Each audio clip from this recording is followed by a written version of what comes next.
Welcome to Showtime All the Time. I'm Dennis Bickmeyer, the Executive Director of the Henrico Sports and Entertainment Authority, your host for today's podcast. And joining me is John Zannino, the Director of the Henrico Recreation and Parks Department. And before we get started with John, it's been a busy start to the year, so I just want to kind of go over a few notes and let everybody know what's been happening in the world of sports tourism since the beginning of the year. I mean, several big events, a lot of activity at the Henrico Sports and Events Center. Let's see, we've had a 180-plus team volleyball event, I think one of our biggest, 150-plus team basketball event there. We've had gymnastics. We've had a large futsal tournament, the Girls State Wrestling Championship, so our first state high school wrestling, or first state high school championship in the building, so that was really cool. A lot of community events going on, and of course the national spotlight was on us with the Atlantic 10 Conference Women's Basketball Championship in early March, and I want to thank our community for coming out and supporting that event. Great crowds throughout the week, so thank you for that. And the National Wheelchair Basketball Association, a national championship, second year that we've had the Wheelchair National Championship. Had the youth division, the adult division, and what I heard last week when I was out there was 38 states were represented in the national championship. So welcome everyone to Henrico, first of all, but so glad that we're having that kind of impact. And everybody out there, you can go to henricocenter.com to keep up with all the information that's and all the things that are happening at the Sports Center. And there's a newsletter that you can sign up for as well called the Henrico Huddle. Now, March. First of all, spring is in the air, but I'm going to go back to March for a second because we all know that is Jeff Cup Soccer Month here in the region. And again, it didn't disappoint this year. I think I heard or read that there was like 1,900 teams this year competing in Jeff Cup Soccer, certainly using all of our fields throughout the region, fields as far away as Fredericksburg, and out to Williamsburg. And again, just a tremendous economic impact. And we're going to keep that momentum going with more outdoor activities, softball, baseball, lacrosse, field hockey, and on and on and on, which then makes a great transition to John because his department, they're the machine that keeps all that stuff running at our sports fields and throughout our parks, and they get everything ready to play, help us execute the events. So again, I want to welcome John. Appreciate you being here. Yeah, thanks for having me, Dennis. Thanks for bringing me onto this show. Well, Again, and so much to cover regarding recreation and parks here in Henrico and everything that your department does. And again, we can probably take the entire time with just this kind of first question because your department's so expansive. But give us that 10,000-foot view of the Recreation and the Parks Department, the mission, the number of parks. Like, what are the stats that jump out to you about your department? So, well, thanks for that question. We're really a growing department. Over the last decade, we have seen tremendous growth. Last year, we really took the opportunity to redefine what our mission and vision are. So we relaunched our mission and vision back this past fall. Our mission is quite simple: enriching lives and connecting communities. That's really our purpose, is to create spaces for the community that enrich people's lives. And then our vision is to be a leader. It's innovating tomorrow's parks today. Great. And this past year, I think we really brought that vision to life when we opened Taylor Farm Park. Taylor Farm is now one of 56 park locations. So we have 56 parks that are open to the public, just under 3,500 acres of parkland. Our full-time complement, we're at 200 full-time staff that maintains all of those parks, facilities. On the athletic side, we're at around 175 athletic fields that we maintain for local user groups, but also for the Sports and Entertainment Authority and outside sports tourism efforts. So lots of fields there. But then we get into things that maybe people don't know us for. We have a vibrant history section and numerous history sites. We have an animal care, 2 sites where we care for animals at Meadow Farm and at Three Lakes. Performing arts, we have a theater, Henrico Theater, that does live performances. We have a theater company that performs out at the Cultural Arts Center. And I'm sure I'm missing tons. I haven't even talked about our programming. But yes, we have lots of things that we do. throughout the entire community. And we're going to come back to some of those things you mentioned just specifically and kind of take a couple of those categories that you mentioned. But again, I think you could take any one of those and fill up an entire show with everything that the Recreation and Parks Department that they have doing. And I think the number that blows me away is 3,500 acres of active park land. Is that? Make Correct. sure I'm saying that correctly. 3,500 acres of developed park, and that does not include parkland that we are holding for future parks or just preserving for open space. That's amazing. And then you mentioned 175 athletic complexes. So or athletic 175 fields that we maintain, and that's all through all different sports, whether that's a diamond sport, a multi-purpose field, football field, baseball, softball. It does include some of our school locations because we do maintain a large portfolio of school sites for local use and tournament use. And that was one of the first things I wanted to get into a little bit more specifically was, again, how our department interacts with your department. And again, a lot of that is focused on the athletic fields. And you mentioned the high schools. And so talk a little bit, too, then about the scheduling, putting that schedule puzzle together for one, and then the maintenance and upkeep of these facilities. And then, be it sports tournaments, local user groups, youth associations, and so many travel sports teams and things that are using our facilities. How does that puzzle all work? It is a large piece of our operation to try to balance the needs of all the groups.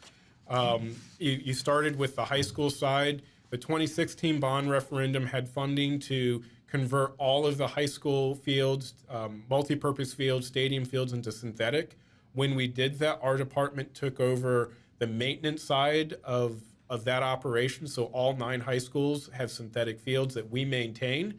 The added bonus for us is we get to schedule those on the weekends when the schools are not using them. But we also then have to maintain them for the school schedule. So, right now you've got schools who are playing soccer, lacrosse. We are out there making sure those fields are lined and ready for play. And then on the weekends we use those fields. And then the balance between local play and sports tourism, because we do support all of those initiatives. So we have tons of user groups, whether it's a little league, whether it's a recreational soccer, whether it's a travel soccer or football. So we field all of those requests, and then we also have certain sites that are a higher end that we set aside for tournaments and sports tourism. But it is a balance because we have the scheduling demands and there's always more requests than we have space, but there's also the maintenance side of that is how do we give these fields rest? How do we make sure that they're maintained at the highest level? How do we keep them up to that standard? And I'm proud to say I've been all over the state, and I challenge anyone to find a locality that has fields at a higher quality than us. There's no doubt. Yeah. I haven't found it. I've been in the travel sports with my kids, and I can, been all over the place, and no one maintains the fields the way we do. And we're really proud of that. And, we've got a dedicated staff to that. So that's something that we really hang our hat on of the quality of our fields. When you come play in Henrico, you're playing on a world-class facility. There's no doubt. And we hear it. Like we hear it in the feedback that we get from a lot of our sports tourism groups, the families, that they want to come back here and play, that they know they're going to be playing at a quality facility. And I think a big part of that, too, is just in my short time here, in this role, I think we're blessed not with just great sports facilities that are embedded in our park system, but the leadership of our county believe in what we're doing from a sports tourism standpoint, from a recreation and park standpoint, and the impact that it's having. Again, just not the economic impact, but the impact that it has every day on our residents in this community. So I want to transition. Well, I want to go back quickly. It's not just getting the fields ready, and as you mentioned, getting them lined and everything. But then it's the execution of the events as well. So one of the great examples I like to use about like John's team and the field crews that are out there working fields is if you've ever gone to the Babe Ruth World Series and see the team over at RF&P work those fields in between games and at the stadium over there. And again, that stadium and Dory Stadium, and we have a project that's coming that we'll touch on here in a minute as well. Again, I think just credit to the entire team and everything that they do to really, I'll keep saying it, to make this machine really function at a high level. Capital projects and planning for critical maintenance and things like that to keep our park and sports facilities looking good and in the condition that you just mentioned, world class.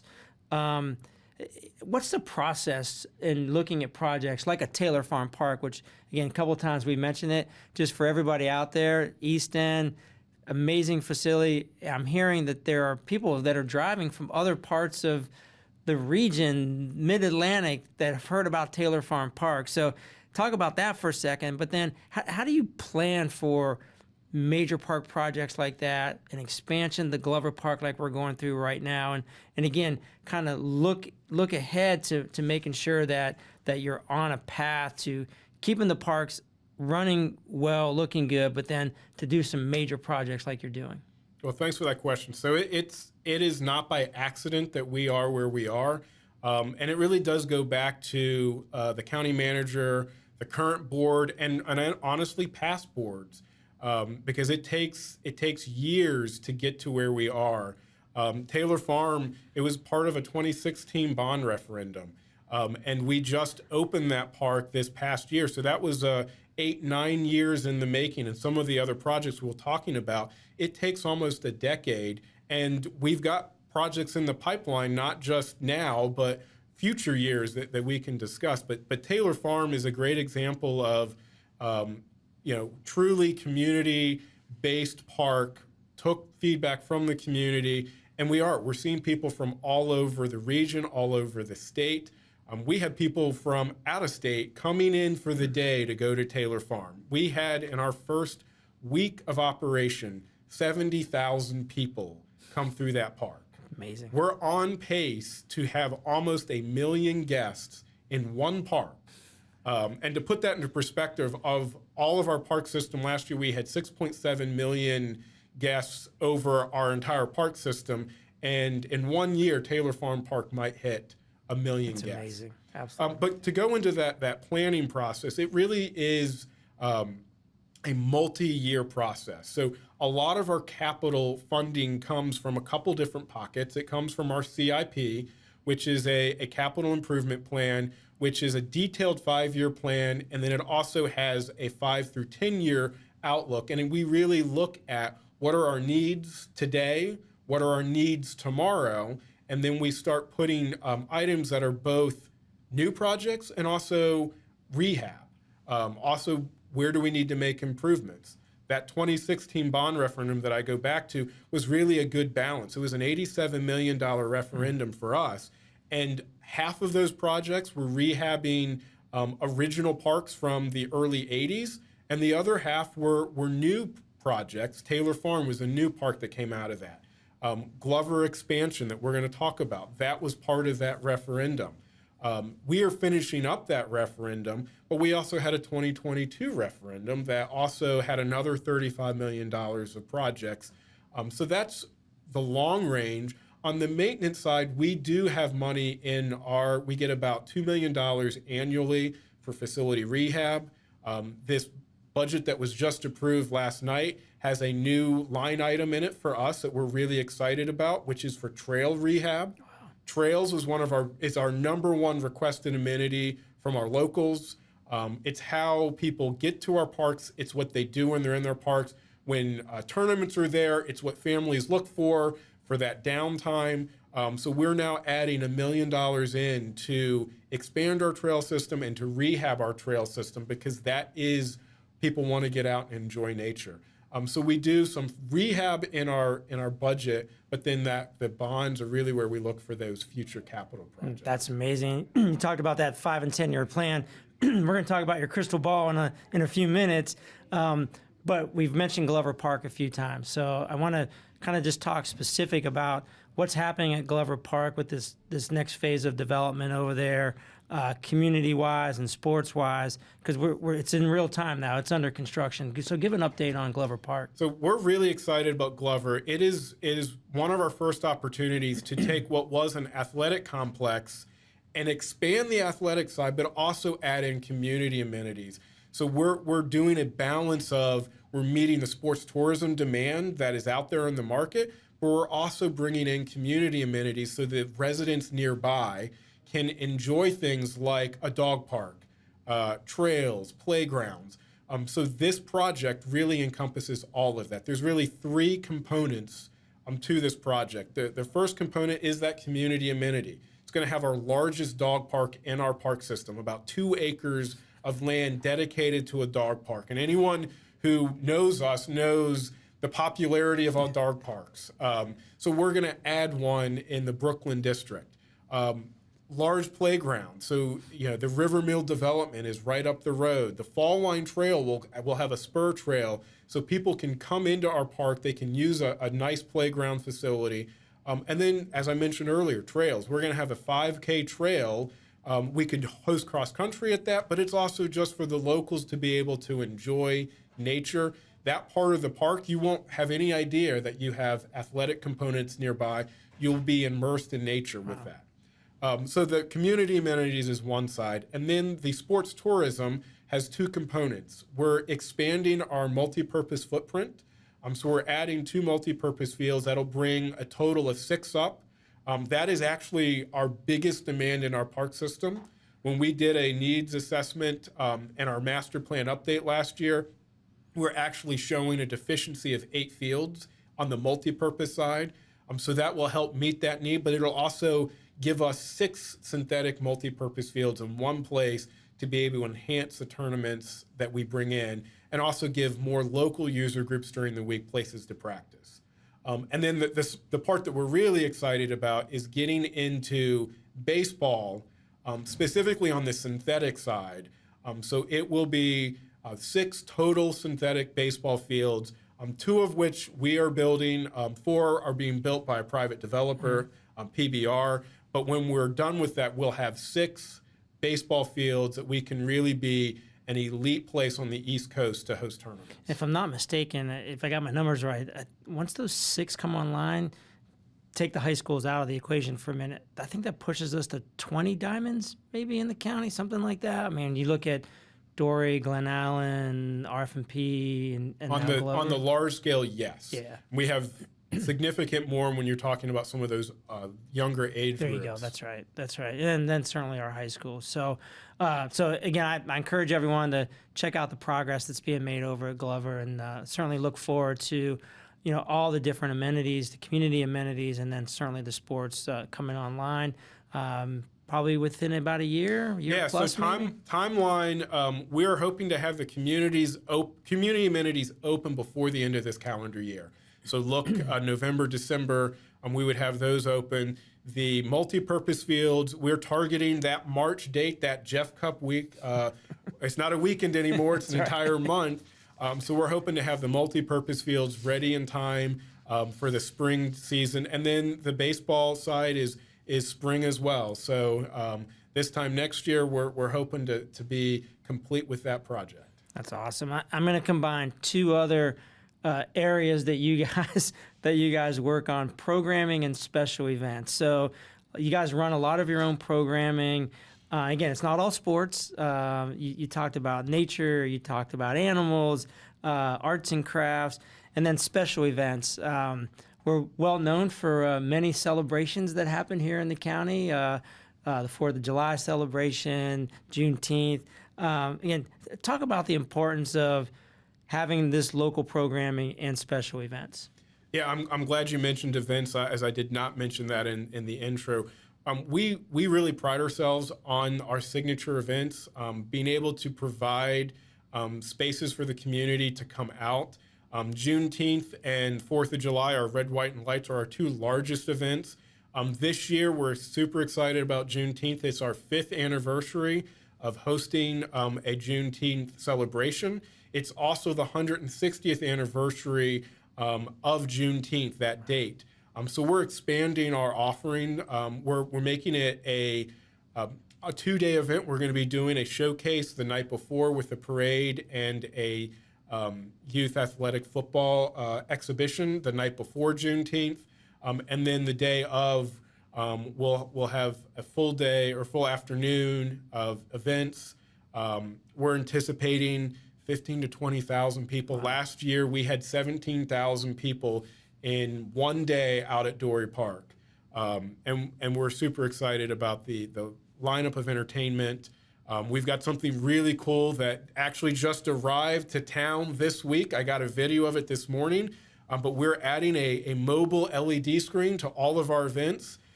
So you will see that at Juneteenth this year and 4th of July, just came into town. So later this month when we have outdoor movies, you'll get to see that. But we're excited about that. 4th of July this year, again, I think we're hitting maybe 10 years since we started our partnership with the Richmond Symphony. That'll be out at Crump Park Meadow Farm. And we get between 5,000 to 10,000 people at that. This year, we're really ramping up because next year will be the 250th anniversary of this nation. And we'll have a huge celebration, so more to come on that. But we're excited about that. But then also just the local things that we do, the programs that we do. We just launched 30 Days of Play, the month of April. We've got a program every day, and we're challenging the community to come out and participate in our 30 Days of Play. I know April has just started, so if you've missed the first few, you can catch up and still hit that 30 days. I have some work to do then. But we're excited about that. And the best part of our programs are they're all free. We don't charge for our programs. I know a lot of localities, that's how they bring revenue in to sustain. Our board and manager really views us as a service to the community. So we don't charge for our programs. I mean, the only thing that there's a charge for is $1 for a movie. And then we do have a small fee for some of our performing arts, $5 or $10 for a concert. But we host, I think last year was over 1,500 programs out in our parks. We want people to get out, come into our centers. Most of our programs you don't have to sign up for. You can go to our app, you go to our website, but go to your app store, just type in Henrico Recreation and Parks. You'll see our app. It has all of our programs, has all of our parks in it, has some opportunities for you to engage. We have a challenge feature. That's where the 30 Days of Play, where you can do these challenges to interact, a playground challenge to hit all of our playgrounds. I think we're at, I can't remember the numbers, almost like 70 playgrounds that we maintain. But yeah, the programs are a piece that often don't get talked about enough, but they really are the lifeblood of what we do for the community. It's absolutely remarkable. We're going to hit on one more specific area, and you touched on it with the 250th anniversary of the Declaration of Independence that's coming up, kind of the history and the cultural side of things that you guys do. We have some historical sites throughout the county that you guys maintain. Historic preservation is really an important role given Henrico's place in the history of our country and in the history of Virginia. What would you like people to know about the history, cultural side of what you guys do? So we have an entire section of staff dedicated to honoring the history of Henrico and the region. And specifically about, next year, we're really launching it this year, but we're calling it our civic season. Juneteenth will kick that off, where you can really celebrate what this country was founded on. And it's not just the day of 4th of July. It's the days leading up to that. It's Juneteenth. It's what immigrants coming to this country, how they view this country. What do they value? So we're going to be having programs and stories and exhibits that talk not just about 250 years ago, but the Civil War 160 years ago. And then there's other significant dates and cultures and how do they view our country and really celebrate the mixing bowl this country is. So we're excited about that. You're going to see a lot of that. Look this summer. I can't remember the number of traveling exhibits we're having come to town. It's 4 or 5 exhibits all over the county. showcasing the history of the county and the country. And that is ramping up for next year, and not just next year, but several years to come. Next year is really the kickoff to a number of years. But we have a dedicated history staff that look at this. That's their full-time job, is coming up with programs and how to engage and how to bring history to life. There's a statement, our former history manager who recently retired, Kim Sokola, coined this phrase, and we really like it, but it's bringing to life history in every acre of parkland. So you can go to our parks and then learn the history of what took place at that park, at that land. That's really our goal, is when you come to our park, you might be there for an athletic event, you might be there just to exercise or walk, but there's nuggets of history in every acre of our parkland.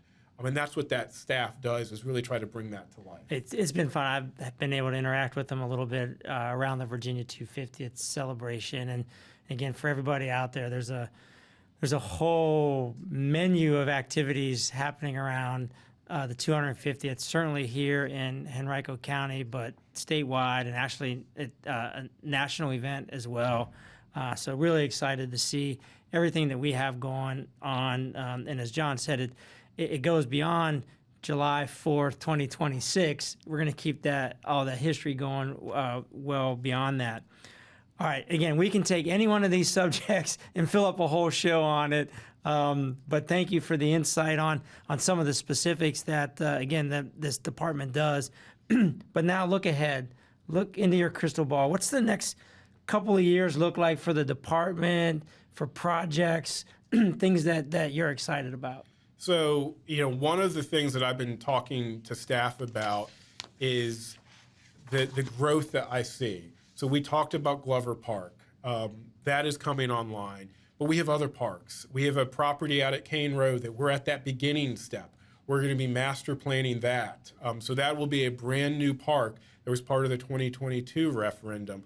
But really, when I look at where we're going, there's really two areas. One, and this really came out of COVID. We noticed that locally and nationally, people want to get outside. Sure. And that trend has not waned. It has only continued to grow. So we really have an emphasis on getting, developing more park or redeveloping some of our parks, and then connectivity to our parks. So I'm working heavily with our public works director to how do we connect our sidewalks, our trails. We've talked about the Fall Line Trail a little, but that's a whole nother show. A whole nother show. But that's a really cool trail, and we're talking about how can we connect that trail to our parks. So we're going to have a strong emphasis on trails, and then it's going to be developing as our community develops. Going in and redeveloping sites. Glover is the template. Can we take other sites that are athletic sites, but also bring community amenities so that there is really dual purpose and not just one site? So it could be, something that is just athletic fields, but can we add playgrounds? Can we add a loop trail? Can we connect it to the neighborhood? So that's really our emphasis, is going to be connecting our parks and how can we redevelop? Because we do now have a portfolio. We're almost 60 years old. We have parks that were built in the early 80s to last year. So, we have to build new and we have to redevelop. So that's what we're going to be looking at. I think you've given me some ideas for some other shows here, so that's great. So, and again, I think just to kind of go back to where we started and how the departments interact, obviously we can't do what we do with bringing in outside events and tournaments and things without John and his team over at Recreation and Parks. And again, I think we're blessed as a community with some amazing parks, certainly, but some amazing sports facilities that are embedded in that park system. And when our team, when they go out to conference and stuff, people know Henrico County. They know this region, but they know the quality of the facilities that they'll compete in when they come here. So again, thank you and your team for that support. And again, I'll mention it's certainly the leadership of our county and giving us the tools to do what we do. So as we get ready to wrap up, a tradition on Showtime all the time is sharing a piece of memorabilia or a sports memory or something that's important to you. So you lead us off. All right. So if you anyone who knows me knows that I'm a JMU Duke fan. I went to school there. That's where I met my wife. So that's what I have for you today is a game-worn jersey.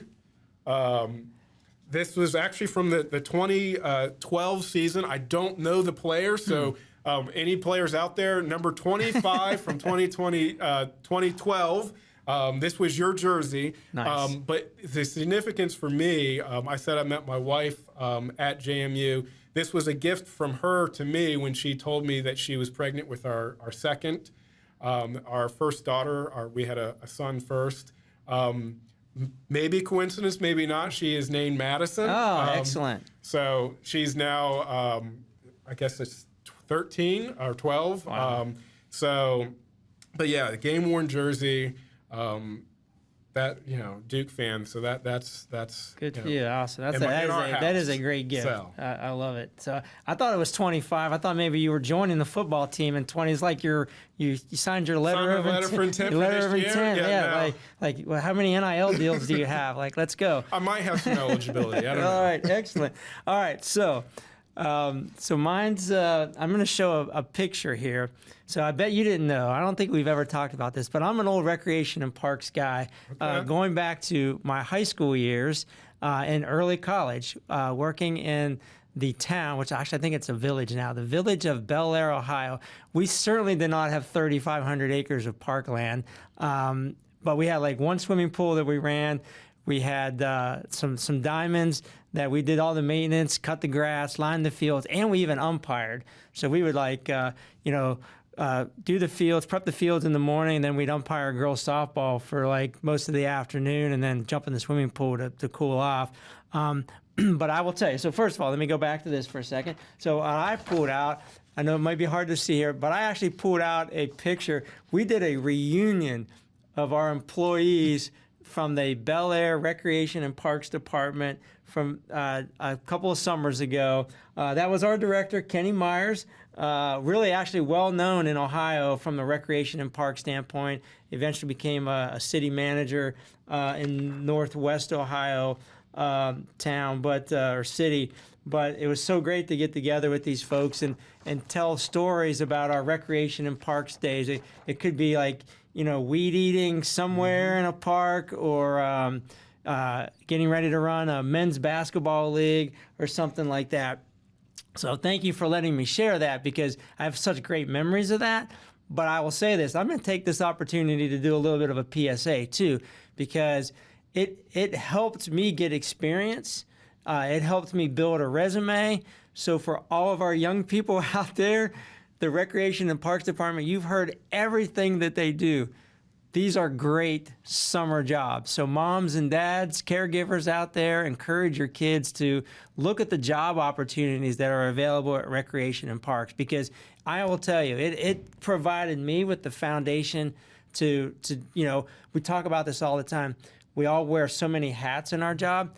I wore a lot of hats those summers when I was working in recreation and parks, and it helped me build my resume for college. It helped me build my resume for grad school, and then again, as we advance in our careers, you always go back on those early jobs and those duties that you had that helped build the foundation of who you are. So thank you for letting me share that.